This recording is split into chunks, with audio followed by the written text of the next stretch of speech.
Política ES, uma bússola para entender os rumos da política no Espírito Santo. Olá, eu sou o Vitor Taveira, você está assistindo ou ouvindo o Política ES, programa do Século Diário sobre Política e Poder. Lembrando que esses outros programas você pode ouvir, né, nos canais do Século Diário no YouTube, nas plataformas de áudio, e seguir a gente também, né, curtir, compartilhar, fazer esse conteúdo circular. Hoje temos aqui a presença do Nilmário Miranda, que é ex-deputado estadual e federal pelo PT de Minas Gerais, foi secretário de Direitos Humanos, né, no governo Lula anteriormente, né, e atualmente está como assessor do Ministério dos Direitos Humanos, que é comandado pelo Silvio de Almeida, né? Sempre teve muito aqui pelo Espírito Santo, né, isso, Nilmário? Bem-vindo e obrigado pela presença. Obrigado também desse prazer de estar nessa século diário. É importantíssimo papel na comunicação no Espírito Santo, independente, livre, e é um outro viés para a informação aqui. Obrigado. Queria, assim, a gente falar um pouco, né? Você que está acompanhando de perto tudo vem acontecendo aí, né? No governo federal, em Brasília e tudo mais. Mas começar um pouquinho falando rapidamente sobre o motivo, né, da sua vinda aqui para Vitória, que é o lançamento do livro, o lançamento nacional, né? O primeiro no Brasil, do livro Por Trás das Chamas, junto com o Hamilton Pereira, o Pedro Tierra e o Carlos Tibúrcio, né? Pela Expressão Popular, uma editora também aí muito importante, né, nesse campo popular e da esquerda. Você contar um pouco do que se trata esse livro, como é que foi produzido, né, a 6 mãos aí, com vários relatos e conteúdos importantes, né, sobre a ditadura e tudo mais. Olha, Pedro Tierra, o Hamilton Pereira, né, conheci na prisão, no DOI-CODE, lá no tempo do Ustra. Eu estava preso no Carandiru e fui levado para lá e ele estava preso lá. Foi assim que eu conheci, em 73, mais de 50 anos. E ele, dentro da prisão, escreveu um livro que rodou o mundo, Poemas do Povo da Noite. E depois, já de fora, ele fez junto com Pedro Casaldáliga e Milton Nascimento um disco que vendeu 500 mil de cópias, Missa dos Quilombos. E é um poeta, produz regularmente.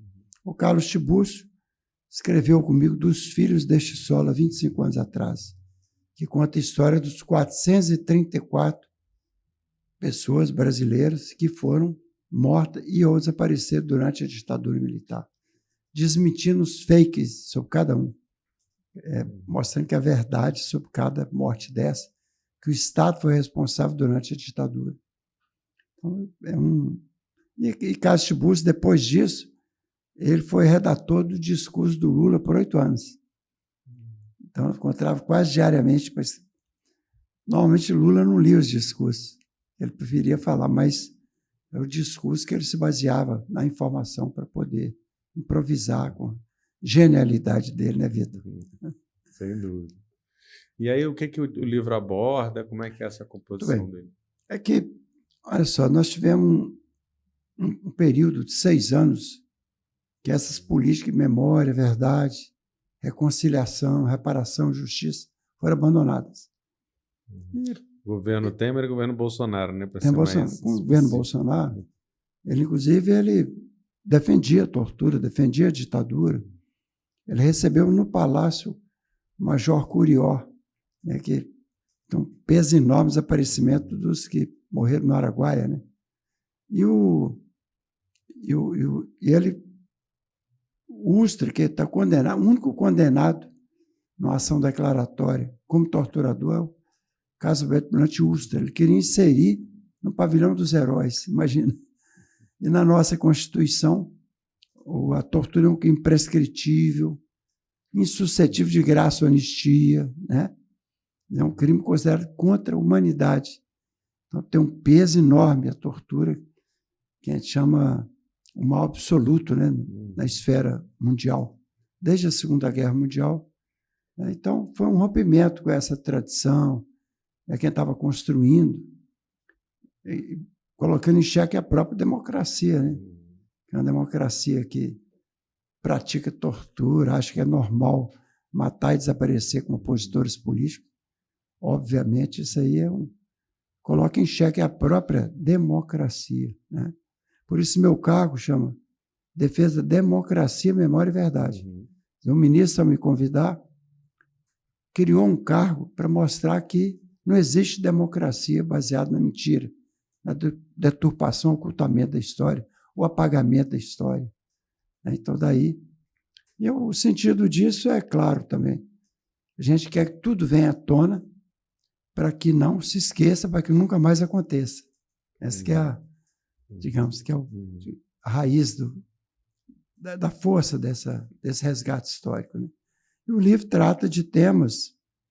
Esse livro são 9 temas, 9 reportagens, mas tem vários anexos, são tão importantes quanto a reportagem. Coisa que o Brasil desconhece. Quem que sabe que existiu, graças a uma pessoa do Espírito Santo, Cláudio Guerra, que participou de crimes repugnantes e, ao envelhecer preso, ele resolveu expurgar isso da vida dele, contar coisas que ninguém conhecia, né? Que é a usina de Cambaíba. Né? E 2 grandes jornalistas daqui do Espírito Santo, o Marcelo Neto e o Rogério Medeiros, ouviram e traduziram num livro, narrado por ele. E rompeu um silêncio, né, entre os militares, né, porque ninguém falava disso. Ninguém, era um assunto de uma proibido. maneira inusitada, até um personagem meio controverso, ele, né, e tudo mais. Não, mas com a condenação dele, em 2021, em julho, a Justiça, pela primeira vez no Brasil, considerou as informações verossímeis a tal ponto de constituir prova. Que o desaparecimento é um crime também contra a humanidade, porque ele sequestra, tortura, mata, desaparece com os vestígios, para impossibilitar a punição. Então, quando nós só sabemos como as pessoas desapareceram, se alguém do lado de lá contar. Então, no caso, o mérito do Cláudio Guerra é esse, ter contado a história de quem praticou esses crimes e abriu o jogo. Né? Na África do Sul, Vitor, quando acabou o apartheid, pois o Mandela, que passou 27 anos preso na mão daqueles racistas ignóbeis, eles criaram um mecanismo de quem contasse a verdade sobre centenas de desaparecimentos era absolvido. No Brasil não tem isso, mas o Cláudio Guerra contou, mesmo assim. Levou uma condenação de 7 anos, está cumprindo num lugar de recolhimento de pessoas idosas, está numa prisão comum, né, com um prêmio também por ter ajudado a recortar a verdade. Agora, além de contar que foram 12 pessoas, pelo menos, que ele levou, incineradas num forno de uma usina de álcool, em Campos de Goytacazes. Quem sabe disso no Brasil? A gente sabe do nazismo, todo mundo se horroriza, com Auschwitz, incineração de pessoas, crimes repugnantes. E aqui tivemos, no mínimo, esses 12 casos. Tem outros, talvez tenha havido, e o Cláudio Guerra não ficou sabendo. Eles eram tirados, o mais importante, eles eram tirados da Casa da Morte, que é outro segredo. Casa da Morte fica ali em Petrópolis. Né? Então, eles tiravam os corpos já serrados. Corpos serrados. E o Cláudio Guerra levava até Campos, 4 horas e meia de viagem. E lá esperava das 18 horas, quando ele parava de moer cana o forno, eles colocavam os restos mortais ali para desaparecer. E esse local vai virar um memorial agora, né? O pessoal teve até... né, agora, a Casa da Morte... Com Perli, exatamente. Uma caravana capixaba. Né, foi fantástico. Nosso ministério está fornecendo os meios à prefeitura de Petrópolis para desapropriar. Há poucos dias disso acontecer, em definitivo. Imediatamente, a prefeitura vai conceder aquele imóvel, aquela Casa da Morte, uma casa bonita, num lugar maravilhoso. Pena que foi usado para coisas tão sinistras, tão perversas. Né? E vai virar um memorial a cargo da Universidade Federal Fluminense. Ou seja, universidade, que a universidade não é esquerda, não é direita, nem centro, é uma instituição do saber, né? E que ela se preparou para poder assumir o papel desse memorial. E o lugar onde eram incinerados, as terras já foram desapropriadas, e as principais delas estão com o MST. que foi uma espécie de guardião daquelas ruínas. Agora, as ruínas, o INCRA não pode se apropriar. Só terra que vira terra produtiva. Não tem chaminés, tem restos de forno, tem ruínas de um parque industrial. Nós estamos conversando com a Prefeitura de Campos para fazer a mesma coisa que Petrópolis. Desapropria, e aí a Universidade Federal em Campos vai transformar no memorial também.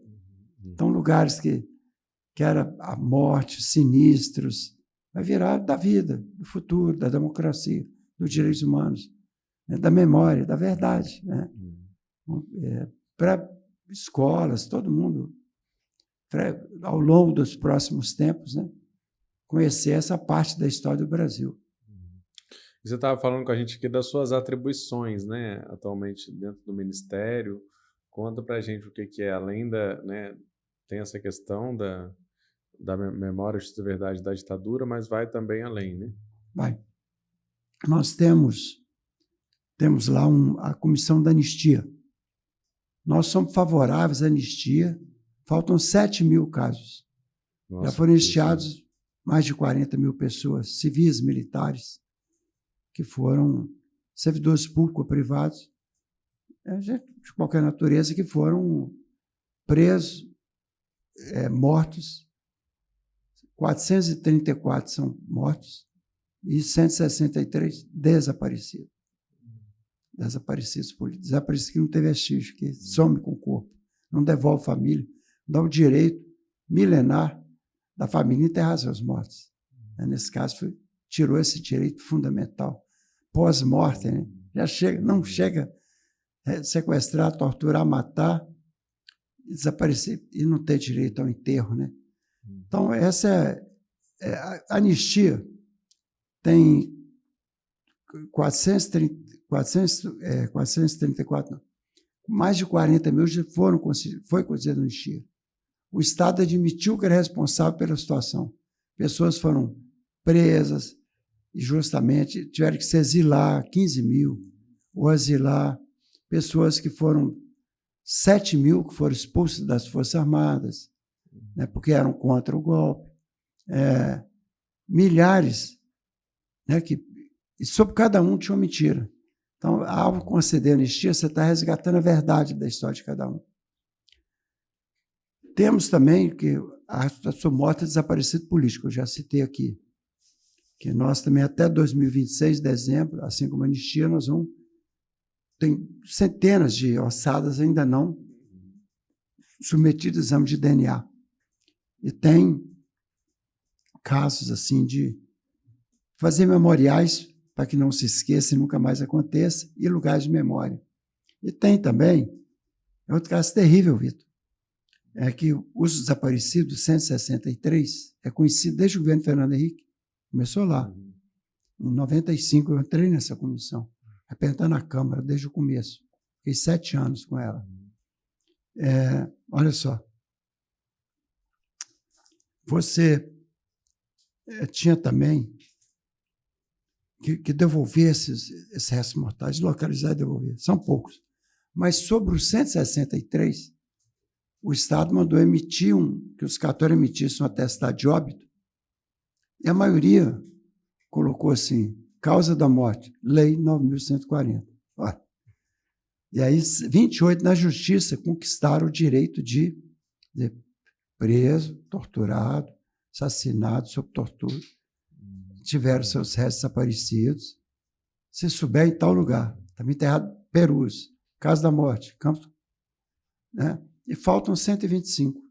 Isso é muito humilhante, que é o atestado de óbito de morte presumida, causa da morte, falar que é uma lei. Não é isso. É importante ter a história verdadeira. Nós vamos restituir os 125 que faltam. E que a gente chama de lugar de memória, né? A terceira coisa que a gente trabalha é a Comissão Nacional da Verdade. Foi também política de Estado. Foi aprovado pelo Câmara, pelo Senado, passou pelo Judiciário. No dia que a Dilma assinou a criação da comissão, estavam lá ex-presidentes, estavam todos pós. Estava Sarney, Collor, Itamar, o Fernando Henrique, Lula, a própria, todos estavam lá, assinando a Comissão da Verdade. E fez 29 recomendações ao Estado brasileiro. Então, era uma política de Estado. Só que, quando houve o golpe que tirou a Dilma, a única mulher que governou o Brasil no período republicano, eles atribuíram, os próprios militares que participaram de alguma maneira daquele golpe, uma vingança contra a Dilma, por ter trabalhado para a verdade, aparecer sobre tudo da ditadura no Brasil. Não só modos aparecidos, censura, cassações de mandatos, exílio forçado, tudo mais. 133 que perderam a nacionalidade brasileira, foi trocado por embaixadores, presos políticos, né, que, a partir de sequestro. Enfim, ela trouxe tudo isso e fez recomendações ao Estado para esse tipo de violência estatal. E isso foi abandonado. Então, nós também estamos reorganizando tudo para cumprir as recomendações. Muitas delas cabem à Justiça, outras cabem ao Congresso, outras cabem a outros ministérios, né? Então, e quarto, você, eu, todo mundo que você conhece, nunca estudou a verdadeira escravidão no Brasil. O que foi aquilo? Né? Ainda passa uma visão como se a escravidão tivesse sido assim, moderada, sabe? Pai João, a ama de leite, né? Na verdade, foi uma coisa brutal. Você nunca vai conhecer por que o Brasil é tão desigual, tão machista, tão misógino, tão racista até estupro de criança, por que desrespeita as pessoas mais pobres? De onde surgiu também essa polícia violenta, né, que nasceu procurando escravos foragidos. É um processo muito diferente, né, de falar de ditadura. Você está falando de uma construção muito anterior, né? No caso da ditadura, a gente tem muitos relatos escritos e das próprias pessoas que viveram esse momento. Mas o Estado não assumiu isso. Exatamente. Nesse caso, a gente tem nosso objetivo é que entra na Base Nacional Curricular Comum, de maneira que ensine para todas as crianças, adolescentes, adultos, a verdade sobre a escravidão no Brasil. E do comércio transatlântico, né, Vitor? Porque naqueles anos, mais de 2 milhões de pessoas foram tiradas ao Oceano Atlântico, morriam no transporte interatlântico. Eram jogadas as próprias rotas dos tubarões, passou a seguir os navios, porque eram 2 milhões de corpos jogados ao mar. Né? Quem conhece a história? Quase ninguém conhece. A gente vê, há um choque, todo mundo fica chocado com a história do Holocausto, né, que é dramática, é triste, é lamentável, mas assim, o próprio brasileiro se espanta, mas não pensa que aconteceu algo assim no próprio país, que, como você fala, que constitui praticamente a fundação do país de alguma maneira, né? Primeiro o trabalho forçado indígena, o trabalho escravo também, né? Depois o tráfico transatlântico. Você lembrou uma coisa importante. A Constituição brasileira de 88, ela fala que o Brasil é um Estado multiétnico, ou seja, não faz diferenciação se é indígena, oriundo da África, ou oriundo da Europa, o branco. Né? Você vê, na época, é importante também essas coisas a gente esclarecer, né, Vitor? Quando teve a Constituição, tinham sobrado 248 mil indígenas no Brasil. Hoje tem 1.700.000. Então, voltaram às suas terras, ter o direito de exercer seus... O próprio reconhecimento como, né? Porque havia muitas pessoas que às vezes não diziam por medo, né? De repressão, de falar que é indígena. Exatamente. E ainda o aumento populacional realmente tem toda a ligação com o processo da terra, né? O Lula, inclusive, recentemente anunciou, né? Está tendo agora, né? Nesses dias, o acampamento Terra Livre, que é um momento de muita força também, né? Do movimento indígena, mas enfim, é realmente um desafio muito, muito grande, né? Esse quarto desafio, né? Eu acredito que o ministro Silvio de Almeida também, pela sua trajetória, né? Escreveu um livro tema com bastante... Tá rodando o mundo inteiro, né? O racismo estrutural. Que é isso. A raiz está lá, né? As pessoas não querem discutir isso. Por que o o negro com a mesma profissão do branco ganha menos? Por que os que morrem nas prisões são negros? Já tantos bandidos tem todas as cores e lugares, né? Por que só negros? Por que são mortos só em confrontos com a polícia, os negros na periferia, os jovens negros? Por que tráfico?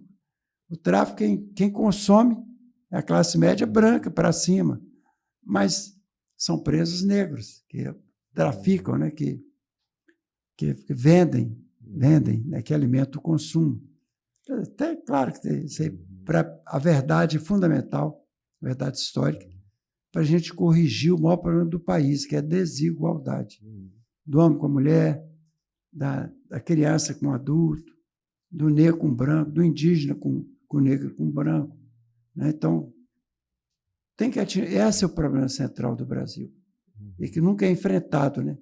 Então, acho que quando a gente também escreve um livro, faz uma luta pelos 60 anos do golpe, para o que foi a verdade, e desenvolve, sobretudo, políticas de Estado para recuperar a memória, a verdade histórica, nós estamos preparando as condições porque só muda se mudar a cultura, né?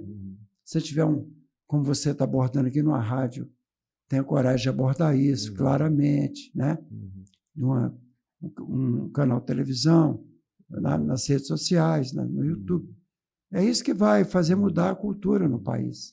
Agora, foi muito criticado pelos setores da esquerda o posicionamento do Lula em relação aos 60 anos do golpe, né? Que ele deu uma freada, né? Ficou meio que essa pressão dos militares, ela é diferenciada nesse momento histórico que nós estamos vivendo, ele é muito complexo, né? O Lula é um político muito hábil, um grande conciliador, né? Mas como é que foi para você, digamos assim, de dentro, né, da estrutura, ver esses 60 anos chegando e a posição do governo em relação a isso? Olha, o que ele pediu que não fizesse foi atos iniciados nos ministérios. Ele não pode proibir a sociedade civil. Houve centenas de atos. Esse livro é um livro dos 60 anos. Nada pode impedir que ele pediu que os ministérios não fizessem, porque ele ia exigir das Forças Armadas que não festejasse o golpe de 64, 60 anos depois. Como um acordo. Era né? como se fosse um acordo. Nós não fazemos, vocês não fazem isso. Mas eu acho que não impediu em nada que o Brasil, centenas e centenas de atos. Eu rodei, eu acho que teria dado a volta à terra de tantos atos que eu participei, seminários, marchas, né, para lembrar os 60 anos, rememorar.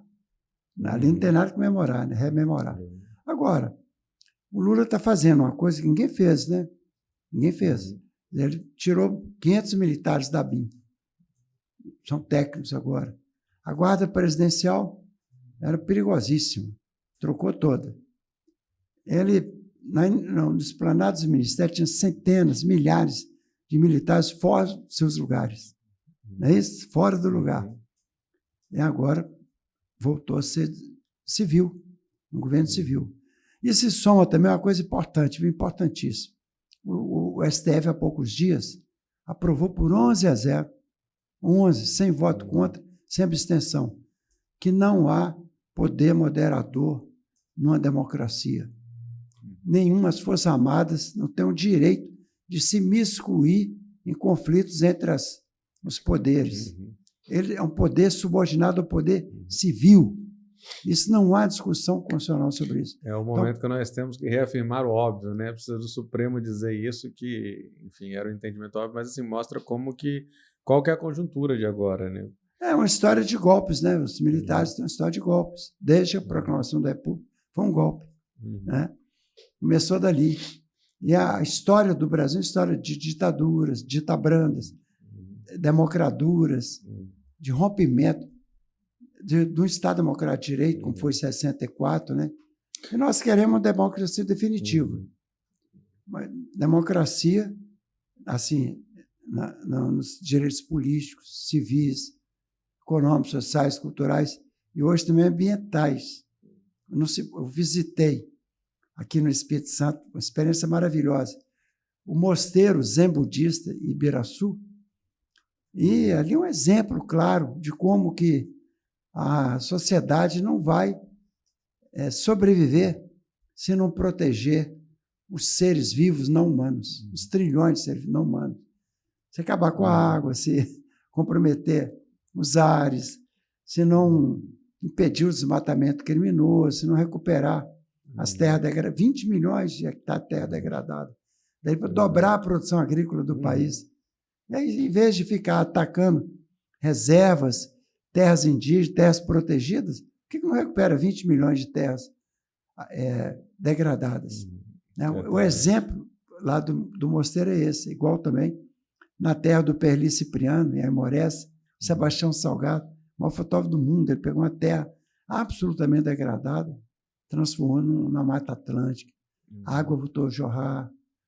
Há muitos exemplos. Precisa de uma política realmente massiva, né, de transformação. Isso que a Mata Atlântica, por exemplo, sobrou 8%, alguns falam 6%. Então, você chega lá no Zen Budista de Ibiraçu, no mosteiro, vê que eles recompuseram a Mata Atlântica ali, e volta a água, volta os azar, volta os bichos, volta tudo, né? Terra recupera. E assim, Nilmar, só para fechar, assim, como é que você está vendo esses 2 primeiros anos, né, 1 ano e meio ainda, né, de governo Lula, nessa conjuntura tão complicada que a gente falou, né? Quer dizer, existe uma pressão muito grande dos militares, num âmbito muito conservador, e também o centrão ali no Congresso, você conhece bem, né? Teve lá como deputado federal alguns mandatos, né? Como é que você vê até agora o saldo desse governo? O que você vê como o principal desafio, né, daqui para frente? É que o Brasil, infelizmente, avançou muito na Constituição, mas não conseguiu mudar o sistema político. Ele é um sistema político, uma excrescência. Tem um sistema político, você elege o presidente, ele fica em minoria no parlamento. Você elege o governador, fica em minoria na Assembleia. Elege um prefeito, minoria na Câmara. É um sistema que despolitizou, desvinculou o parlamento do programa de governo municipal, estadual e federal, né? Mas tem essa crescência, isso permite, mesmo eleitor, vota no Lula, elegeu, mas vota em deputados e senadores que, se puderem, derrubam o Lula. Então, claro que mas isso é difícil é um problema sério. Segundo, eu já falei dos militares, que foram, toda a República entrecortada por tentativas de golpe ou golpes, né? Então, também mudar o modo deles pensar e serem informados de maneira que eles assumam o seu papel, eles defendem o país, né? Perli foi preso, eu fui preso, milhares de pessoas passaram por torturas, passaram anos da sua vida nas prisões, porque eram considerados inimigos internos. Como se um cidadão pode ser inimigo? Criminalizar a divergência política. Aqui tinha vários DOPs no Brasil. O que é DOPs? Delegacia de ordem política. Você punia a diferença política. E ordem social. O conflito que leva à justiça. Né? Quando um país desigual como o nosso não tivesse sindicatos, movimentos sociais, movimento de mulheres, de negros, LGBT, tudo que cada um, pessoa com deficiência, idosa, criança, que luta pela efetivação e criação de direitos, aí nós vamos ser eternamente um país injusto, desigual, um país que não... Nós temos orgulho de tanta coisa desse país, né? Mas temos essa vergonha que acompanha a nossa história, que é a desigualdade. São milhões de cidadãos em condições absolutamente inferiores aos demais. Certo. Muito obrigado, Nilmar Miranda, pela presença, pela conversa. O Política é um programa semanal do Século Diário, vai todas as quintas-feiras, a partir das 17 horas, com a produção e locução minha, Vitor Taveira, e o apoio técnico aqui do Tony, do Estúdio 42B. Registrar a presença aqui também do Perli Cipriano no estúdio, né? Ex-deputado, também diretor do Centro Cultural Triplex Vermelho, onde foi lançado o livro aqui em Vitória. Um bom anfitrião, certamente, né, Nilmar?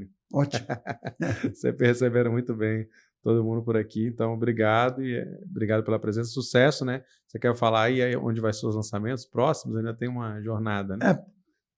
Vitória foi na segunda, BH na quinta, na BH não, São Paulo, na sede nacional do MST, que é a editora Expressão Popular, no Armazém do Campo, na Alameda Nótimo. E na segunda-feira, dia 29, em Belo Horizonte, no Museu Abílio Barreto. Sua onde terra. eu lancei 5 livros, 4 sobre memória. Muito bom. Obrigado, Nilmar, Perli, Tony. Até a próxima. Siga os canais do Século Diário. Curta, compartilhe, comente se gostou. E viva o Brasil, viva a democracia, né, Vitor? Viva!